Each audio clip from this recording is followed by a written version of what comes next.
porque nós não estamos a falar de uma perna partida. É normal eu esquecer-me onde é que coloquei as chaves do carro quando cheguei a casa. Tudo ok, depois eu encontro, estavam naquela mala. O que não é normal é eu colocar as minhas chaves do carro dentro do frigorífico, encontrá-las uns dias depois e dizer: mas não fui eu que as pus aqui. Olá, bem-vindos a mais um episódio do nosso podcast Pode Cuidar em Casa, da Warmi. Hoje trago uma convidada, a Francisca Castanheira, que é psicóloga, trabalha na Warmi tanto na clínica como também em domicílio, e vai falar hoje aqui um bocadinho sobre o papel da psicóloga, especificamente na área dos idosos. Portanto, Francisca, bem-vinda ao nosso episódio. Obrigado por teres aceito também aqui este convite, é uma honra. E para te conhecer um bocadinho melhor, até quem nos ouve, queria perceber como é que tu chegas à psicologia e depois especificamente como é que tu escolhes e porque é que escolhes a área da geriatria e dos idosos na tua vida. Primeiro que tudo, obrigada eu pelo convite, é uma honra estar aqui e fazer parte desta equipa, obviamente. Eu fui para a psicologia, sempre soube que queria psicologia, mas sempre achei que queria trabalhar com crianças. Acho que é um bocadinho o clichê, o psicólogo educacional, não é? Que toda a gente acha super interessante trabalhar com crianças. E eu achava isso até começar a estagiar. Eu, no meu estágio de mestrado, estávamos na pandemia, portanto não havia muitas opções de estágio porque ninguém queria estagiários, ninguém queria pessoas a mais nas instituições. E a minha orientadora de estágio disse-me: olha, eu consegui o teu estágio, mas é num lar, não é com crianças. E eu pensei, ok, um lar, bem, ok, já estávamos em dezembro, já devia ter começado a estagiar em setembro, portanto vamos começar o estágio. Mas foste com uma atitude de desafio, ou qual foi o primeiro sentimento que te surgiu quando falaram em idosos? Foi um bocadinho, eu mal falei sobre isto na licenciatura. Foi um bocadinho este o meu pensamento. Nós tivemos uma cadeira muito pequenina sobre gerontologia e eu pensei, ok, falamos muito sobre crianças, muito sobre adultos, e eu pensei, ok, não sei bem o que é que vai acontecer aqui, qual é que vai ser efetivamente o meu papel, mas vamos tentar. E na primeira semana, honestamente, foi um bocadinho de paixão à primeira vista. Adorei a população, porque também gostava muito da equipa, o que também era uma mais-valia, e adorei o estágio. E saí de lá um bocadinho com o pensamento de eu preciso de mais informação. Eu não tenho informação suficiente para esta população, que é tão particular e sobre a qual eu aprendi tão pouco. Fui então fazer uma pós-graduação em psicogerontologia, no ISPA, de um ano, e aí sim aprendi muitas das coisas que sei hoje e que ainda utilizo hoje, e não me vejo a trabalhar com outra população, honestamente. Sou psicóloga clínica, mas esta parte da gerontologia é realmente aquela que eu mais gosto. A verdade é que na gerontologia fala-se muito sobre a questão da demência, que é das doenças mais prevalentes em idade avançada, e muitas pessoas falam sobre esta questão da demência, mas na verdade nem sempre conseguem perceber exatamente o que é isto da demência, não é? Como é que tu costumas explicar às famílias com quem trabalhas o que é isto da demência e o que é que isto implica na vida das pessoas? Eu, por norma, as pessoas acham só que a demência influencia a memória, não é? A pessoa está esquecida, a demência é isso, é o esquecimento. E a demência influencia muito mais, influencia o nosso comportamento, a capacidade de raciocínio, afeta muito a memória, claro, mas afeta muitas outras coisas que nos vamos apercebendo cada vez mais no decorrer da doença. Eu costumo explicar que a demência é como se o nosso cérebro se esquecesse um bocadinho das rotas que tem que fazer e nós tivéssemos constantemente que o estar a voltar a ensinar. A demência é uma doença familiar, eu gosto de dizer isto, é uma doença familiar, porque não afeta só a pessoa, o diagnóstico vai afetar muito a família, afeta muito o dia-a-dia destes familiares ou destes cuidadores, afeta também, a nível emocional, é muito grande o transtorno que vai causar naquela família, e é importante estarem cientes não só do que está a acontecer no estágio em que estão naquele momento, mas também no decorrer da demência. Como é que as pessoas conseguem diferenciar, e também na tua perspectiva e de acordo com a tua experiência, aquilo que é, e falavas um bocadinho há bocado em backstage, o que é isto do envelhecimento normal e típico da idade, daquilo que já é realmente uma demência e que já deve ser vista como tal e uma abordagem dirigida para a pessoa com demência? É difícil, porque nós não estamos a falar de uma perna partida, que nós conseguimos ver efetivamente, ou um braço, não é? Nós não conseguimos ver. E às vezes a maioria, quero até dizer, dos esquecimentos é super normal uma pessoa estar um bocadinho mais esquecida no envelhecimento. É normal eu esquecer-me onde é que coloquei as chaves do carro quando cheguei a casa. Tudo ok, depois eu encontro, estavam naquela mala. O que não é normal é eu colocar as minhas chaves do carro dentro do frigorífico, encontrá-las uns dias depois e dizer, mas não fui eu que as pus aqui, deves ter sido tu de certeza que as puseste aqui, assim com um tom de não posso ter sido eu.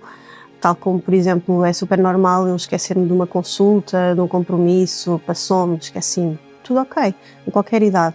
O que não é normal sou eu, que sempre consegui organizar a minha vida e os meus compromissos de forma organizada, chegar a um ponto em que não me consigo organizar, não consigo orientar a minha semana, não me consigo orientar sozinha.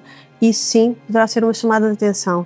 E eu acho que nós nos esquecemos muito, temos muito aquele pensamento de isto não deve ser nada. E o que eu costumo dizer é, a mínima coisa, falem com o médico, peçam uma avaliação psicológica, perguntem, porque se vocês acham que é alguma coisa, muito provavelmente é. E se não for, está tudo ótimo, ao menos descartamos essa opção. Sabes, isso era uma das questões que eu tinha aqui para colocar, que é perceber exatamente quando é que um simples esquecimento passa a ser algo mais evidente e que conselho é que tu dás às famílias, ou seja, qual é que é o primeiro passo. Falavas aqui do acompanhamento ou de uma avaliação médica, mas que sugestão é que tu dás? Para que é que serve essa avaliação inicial? O que é feito a partir daí? Em relação ao esquecimento, a partir do momento em que o esquecimento afeta o nosso dia-a-dia, afeta a nossa vida, aí já é preocupante, já poderá ser alvo de avaliação. O primeiro passo é sempre um médico, seja neurologista, seja geriatra, um médico que vai efetivamente fazer exames, vai fazer análise, vai pedir uma ressonância ou uma TAC e vai encaminhar para uma avaliação psicológica, e é com o conjunto desses exames que nós vamos efetivamente ter um diagnóstico. Só com um deles não vamos conseguir nada. Ok? Portanto, efetivamente, sempre podemos ter só uma avaliação psicológica, mas nós não conseguimos com uma avaliação psicológica diagnosticar uma demência. Por isso é sempre um bocadinho um trabalho multidisciplinar, um trabalho em conjunto do médico com o neuropsicólogo. Esta questão da avaliação neuropsicológica, que regra geral é um dos exames que faz mesmo parte para conseguirmos formular aqui um diagnóstico, como tu dizes muito bem. Esta avaliação neuropsicológica, em traços gerais, em que é que consiste? Consiste, primeiramente, numa entrevista psicológica e numa bateria de testes em que nós descartamos, por exemplo, depressões, ansiedade, avaliamos como é que está efetivamente o déficit cognitivo ou não da pessoa. São sessões, por norma, as minhas pelo menos, resultam em 2 horas individualmente, 1 hora numa semana e na semana seguinte outra hora. Na primeira semana eu tento sempre conhecer um bocadinho a pessoa. Ok, a primeira sessão sempre também em contacto com a família, tentar perceber também quais é que são as preocupações da família, se coincidem com as preocupações da pessoa, se não coincidem, se a pessoa está ciente dos seus esquecimentos, se não está. E a segunda sessão, sim, os testes e os instrumentos aplicados, e depois apresento sempre o relatório de avaliação com aquilo que eu observei, que depois, em conjunto com os exames, o médico poderá fazer o diagnóstico. Ok. Há pouco tocavas no tema que é muito importante também de clarificar, que é, gostava que explorasse aqui um bocadinho mais. Muitas vezes uma perturbação de ansiedade, uma depressão mais marcada, pode levar a que as pessoas entendam que aquilo já é alguns sinais de demência. Quando, na verdade, com o acompanhamento de psicologia e de médicos especializados nesta área, muitas vezes o geriatra, consegue-se controlar aquela depressão e ansiedade e a pessoa retomar um bocadinho a sua vida normal, digamos assim. Mas o que é que, ou seja, dentro desta ideia, como é que nós podemos explorar isso mais para quem nos ouve, tendo em conta que a depressão é um tema cada vez mais presente na nossa sociedade e que em idade avançada, regra geral, as pessoas podem ter sintomas de depressão que não são ainda demência. Como é que é feita esta avaliação? Como é que tu consegues perceber? Então, eu tenho muitas pessoas que chegam ao pé de mim a dizer-me: a minha mãe tem de certeza Alzheimer, ela está super esquecida.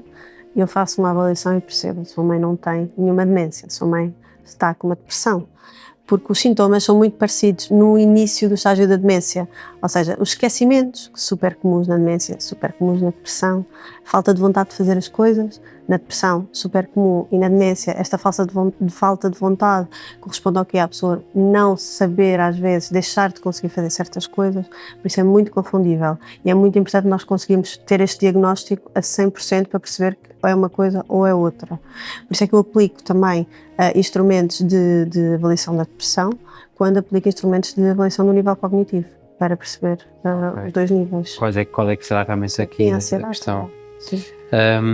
Tu trabalhas em clínica e trabalhas também em contexto domiciliário, e tendo em conta que estas situações são regra geral, detectadas ainda quando a pessoa está na sua própria casa, ainda na sua dinâmica familiar mais pessoal. E também pela tua experiência, o que é que faz mais diferença quando a pessoa com demência e é detectada essa demência está no seu contexto familiar ou está numa instituição, por exemplo? Apesar de que, regra geral, se calhar só em fases mais avançadas é que vão para a instituição, mas ainda assim em fases iniciais, intermédias, às vezes já a exaustão do cuidador, porque já faz as tais situações como tu dizias, que é uma chave no frigorífico ou um fogão que ficou ligado. No teu entendimento e na tua experiência, qual é que é assim a grande diferença entre a pessoa estar em casa ou estar numa instituição, e que condições é que também são necessárias para que isso seja possível? Por norma, a pessoa que está em casa está muito mais calma, está muito mais segura, está nas suas rotinas. Especialmente numa fase inicial, a pessoa ainda reconhece a sua casa, reconhece a sua família, por mais que não consiga cozinhar ou algo do género, está no seu espaço, e todos nós estamos muito mais confortáveis no nosso espaço. E está num espaço em que conseguimos manter rotinas, conseguimos manter os horários, mesmo que tenhamos algum cuidador formal lá em casa, toda a intervenção está a ser totalmente individualizada para aquela pessoa. Isso é incrível. E nos lares não acontece tanto isso.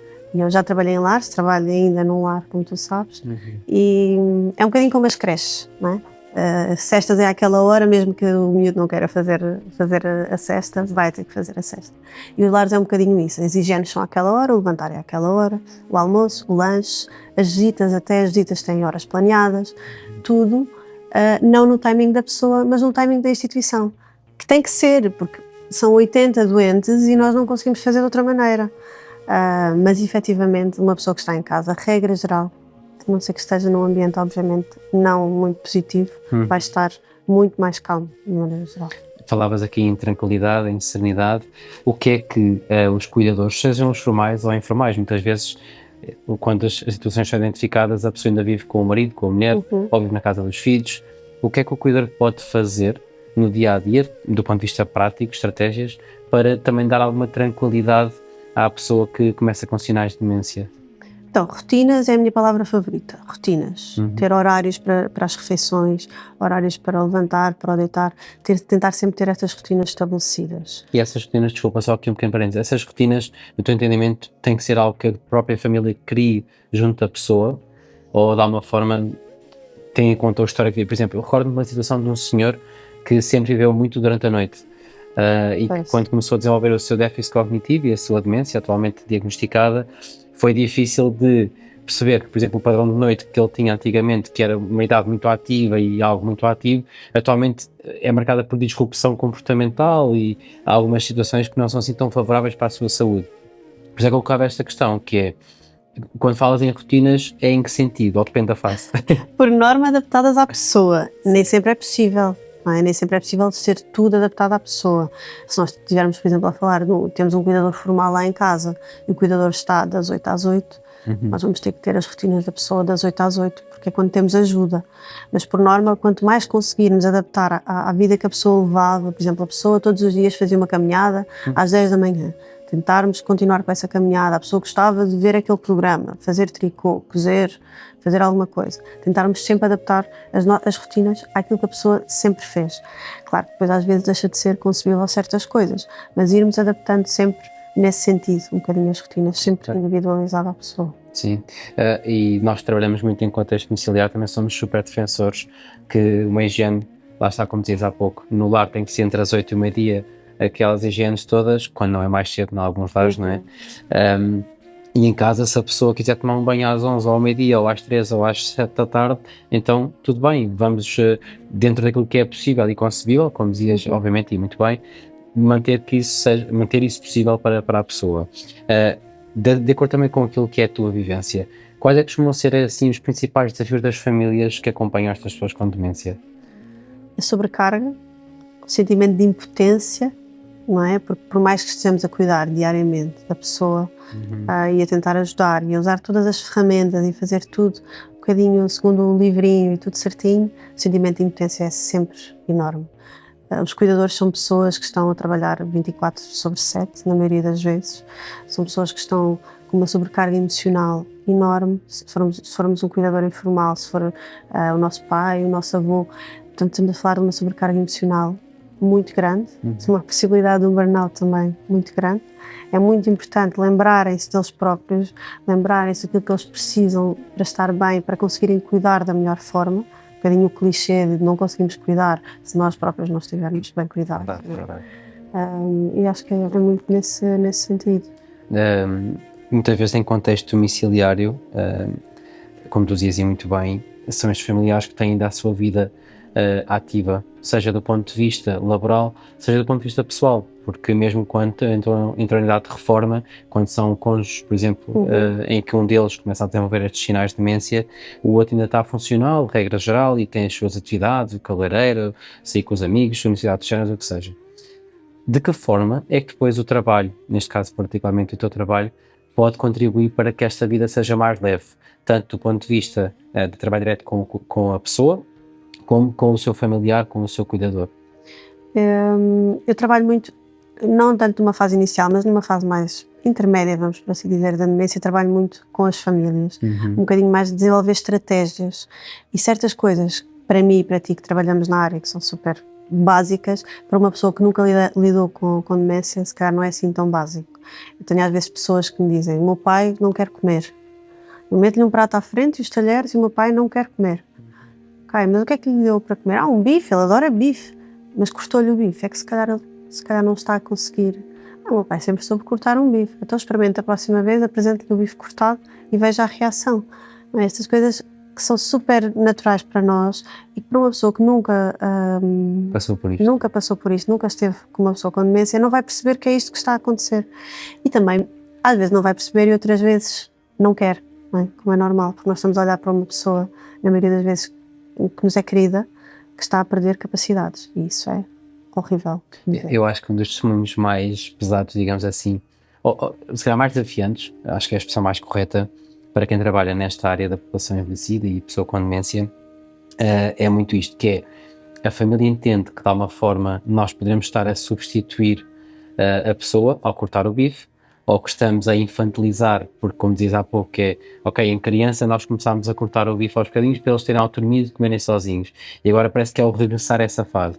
E esse desafio das pessoas perceberem que, se calhar, o que está a limitar uma alimentação mais reduzida, uma ingesta mais reduzida, é o facto da pessoa já não conseguir ter aquela motricidade de cortar o bife e depois de poder comer. As famílias muitas vezes associam isso, que é: eu assim vou infantilizar o meu pai, ele assim ainda vai ficar mais, pai e mãe, ainda vai ficar mais debilitado, ou mais frágil, ou mais dependente, mais rapidamente. Como é que tu desconstróis isto junto das famílias? Eu gosto muito de explicar que a nossa intervenção é manter capacidades. Nós não conseguimos trazer aquilo que já passou, que a pessoa infelizmente já perdeu, mas conseguimos sim manter as capacidades que a pessoa ainda tem. Portanto, se a pessoa ainda consegue, e felizmente consegue ainda pegar numa colher ou pegar num garfo, espetar e colocar na boca, perfeito, já é ótimo. E o que acontece muito é que as pessoas querem, às vezes, até ajudar, não é? Que eu acho que até infantiliza um bocadinho mais do que efetivamente trazer a comida já cortada. Querem ajudar e mostrar como é que se faz. Mas faz assim, pai, sempre fizeste desta forma, porque é que agora não estás a fazer?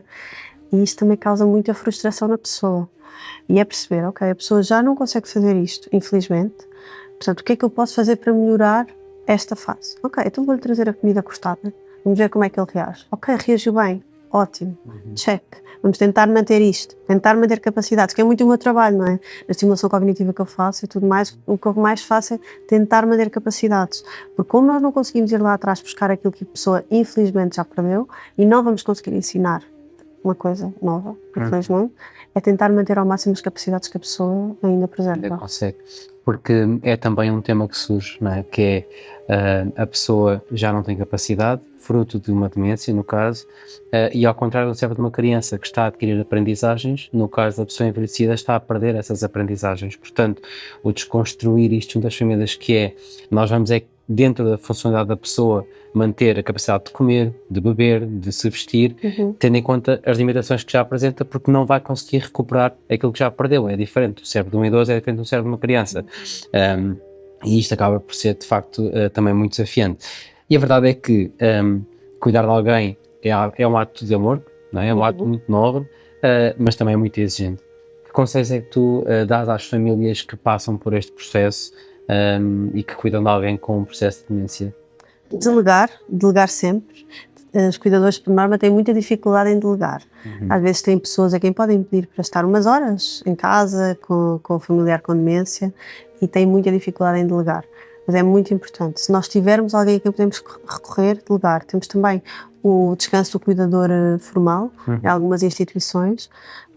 Está previsto até na Lei de Bases de Saúde, não é? Exatamente. A lista de espera é enorme. Mas, infelizmente. E para uma pessoa com demência ir para uma instituição durante uma semana ou duas, temos que pesar aqui um bocadinho os benefícios, não é? Perceber se faz ou não sentido. Mas se eu realmente estou em burnout, sinto uma sobrecarga gigante porque estou a cuidar da minha mãe há 1 ano e meio seguido e preciso de uma semana para mim e não tenho ninguém que me consiga ajudar, se calhar mais vale eu ter essa semana para mim. E sim, o meu familiar vai estar um bocadinho mais ao rubro, no lar e tudo mais, mas depois regressa, voltamos à nossa rotina e eu estou com muito mais energia para conseguir cuidar dele da melhor forma. Até porque muitas vezes, no início falavas bem que é para cuidarmos de alguém temos que também cuidar de nós próprios e muitas vezes é o não perceber qual é que é o limite e enquanto cuidador, qual é que é o meu limite que leva a burnout, que leva a sensação de exaustão e que muitas vezes, e infelizmente, culmina com a institucionalização das pessoas, ou seja, eu não aguento mais, não está a dar, eu não durmo, não consigo ter a minha vida e isto leva a as famílias procurem uma solução de uma instituição para conseguirem resolver o problema de raiz. A minha questão é, será que ela resolve o problema de raiz ou será que resolve o problema de raiz? Era aquilo que tu dizes muito bem, que é arranjar estratégias para que a pessoa cuide de si. Que estratégias é que tu dás às pessoas que são cuidadores para que elas consigam ter também a sua tranquilidade e a sua serenidade para conseguirem cuidar depois do seu familiar? Portanto, pensarem sempre em si, tirarem sempre uns minutinhos no dia, conseguem, não é? Uns minutinhos para respirar fundo, tentar sempre não se esquecer das coisas que eles também próprios gostam de fazer. Se calhar consigo colocar o meu pai neste momento a cozer ou a fazer alguma coisa que ele gosta de fazer. Então eu vou ler um livro que me gosta e que preenche um bocadinho, vou colocar uma música que eu gosto de ouvir e que o meu pai se calhar até gosta e vamos proporcionar ali um momento. Ter estes pequenos momentos de prazer, se não conseguirmos obviamente ter alguém que fica algumas horas com o nosso familiar para nós conseguirmos efetivamente ir respirar um bocadinho, apanhar sol e tudo mais, tentar ter alguns minutos por dia sempre de algum tipo de prazer para nós próprios, não só direcionados para a pessoa. Até porque a pessoa vai sentir, se nós estivermos um bocadinho mais irrequietos, mais cansados, a própria pessoa vai ter essa percepção. Muitas vezes falamos em energias, não é? E é engraçado como, principalmente, quer dizer, em contexto domiciliar, mas também em contexto institucional, que é uma família mais ansiosa, regra geral, a pessoa com demência também está mais ansiosa. Uma família que está mais irritável, que passa por um processo de vida mais difícil naquele momento, o seu familiar também vai estar mais, ou seja, aquilo é quase um transporte da emoção para a pessoa que tem uma demência. E o estar junto à família e explicar esta importância de, olha, é normal que se sinta assim, é normal que esteja ansioso e preocupado com o seu pai, mas atenção que esta energia também pode, de alguma forma, ser levada para o seu pai ou a sua mãe, e ele também ficar assim, pode trazer aqui algumas situações que não são tão benéficas para o seu pai. Portanto, é importante tirar tempo para si, respirar, ler um livro, como dizia muito bem. E eu perguntava-te que, ao longo deste teu percurso, o que é que mais te tem ensinado? Ou o que é que mais tens adquirido neste trabalho como psicogerontóloga? Que cuidar não é para todos e está tudo bem. É um bocadinho aquilo que eu tenho aprendido, que é, se eu quero cuidar da minha mãe, se eu consigo, se eu tenho a disponibilidade, ótimo, perfeito. Mas se eu não tenho essa disponibilidade, há quem me consiga ajudar. E acho que às vezes é muito difícil, nós achamos muito que estamos a falhar se não conseguirmos cuidar. Temos um bocadinho essa obrigação, mas ela cuidou de mim a vida inteira e eu agora não vou cuidar dela. Está tudo bem eu não conseguir, ou não querer, também está tudo ok. E acho que eu própria também tinha um bocadinho esta mentalidade de, não, mas claro que temos que cuidar, é o nosso familiar, vamos agora colocar outra pessoa, mas realmente se calhar faz mais sentido depois o tempo de qualidade que nós vamos dar à pessoa vai ser superior, se nós não estamos bem a fazer aquilo, a fazer aquele trabalho, porque é um trabalho muito pesado e uma sobrecarga muito grande, se calhar o melhor é, temos muitos profissionais que nos consigam ajudar. Vamos tentar perceber as hipóteses que temos. Até porque muitas pessoas em Portugal, ainda na geração que se vive da população envelhecida e os seus descendentes, portanto, os seus filhos, a regra geral, ainda viveram muito esta questão cultural de os meus pais cuidaram de mim, eu agora tenho que cuidar dos meus pais. Eu acho que a nossa geração já tem um entendimento diferente sobre este tema. mas as famílias que, regra geral, são pessoas, se calhar, com 50, 60 anos, que estão a cuidar dos pais, e o cuidado, muitas vezes, pode não ser só o cuidado direto, pode ser o cuidado de responsabilidade de ir comprar a medicação, ir comprar a comida para levar para a casa dos pais, e tratar da roupa dos pais, alguém que faça toda esta gestão, ser feita pelos filhos, sobrecarrega-os muito. É um bocadinho aquela questão da geração sanduíche, Exato. que é nós estamos a cuidar dos nossos filhos e estamos a cuidar dos nossos pais. Exato. E como é que nós, que estamos a cuidar de tanta gente, no final do dia vamos ter tempo para cuidar de nós e das nossas relações? Que mensagem que é interessante. Essa mensagem é mesmo muito, muito importante, Francisca, e não é só um clichê ou um chavão, isso existe mesmo, de facto, e muitas vezes isso leva a processos de exaustão familiar, e aí depois ainda temos a pessoa com demência, temos o familiar também em burnout, em exaustão, com uma depressão profunda, e tudo se torna mais difícil ainda de conseguir regular e estabilizar. Olha, Francisca, olhando aqui um bocadinho para o futuro, entramos numa geração muito digital, numa geração mais rápida, e aquilo que eu te perguntava agora é, como é que tu achas, ou como é que tu sentes que os jovens da atualidade conseguem mudar esta perspectiva relativamente a este tema do envelhecimento? Eu acho que o digital é uma ferramenta brutal que nós temos nas mãos.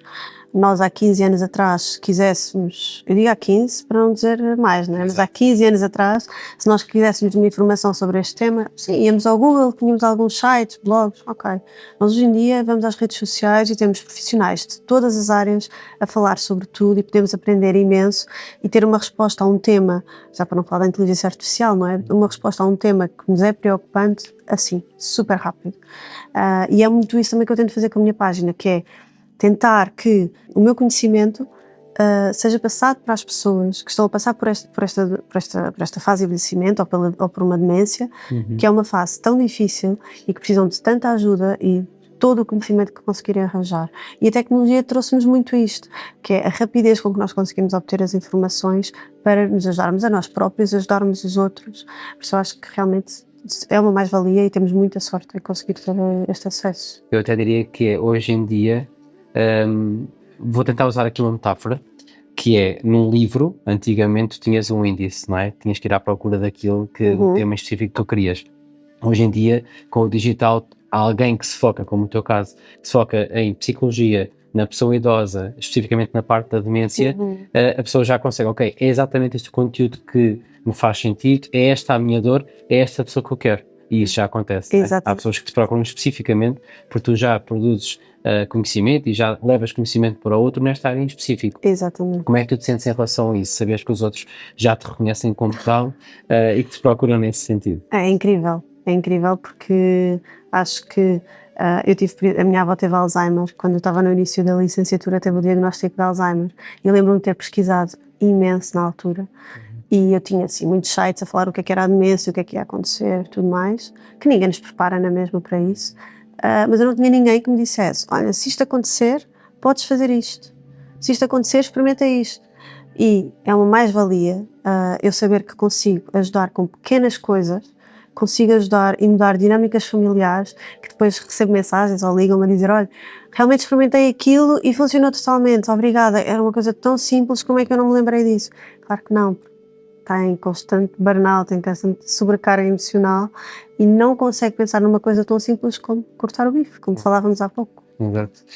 E a questão é mesmo essa, que primeiro são pessoas que estão no seu mundo profissional e pessoal muito envolvidas e levam com esta sobrecarga, e muitas vezes também são pessoas que não estão despertas para estes temas, e portanto eu acho que esta tua presença e pessoas que trabalham também esta questão do digital e de levar conhecimento ao outro é muito importante para que as pessoas, eu acho que hoje em dia é muito fácil de se identificar que aquela dor é minha, e portanto eu acho que de facto não é só o futuro, já é o presente da nossa saúde, não só em Portugal como a nível mundial. Portanto, parabéns pelo trabalho que tens desenvolvido nessa área, também foi isso que nos atraiu e que chegámos aqui a uma conversa, porque de facto identificamos nesta área do envelhecimento e é muito importante. Obrigada.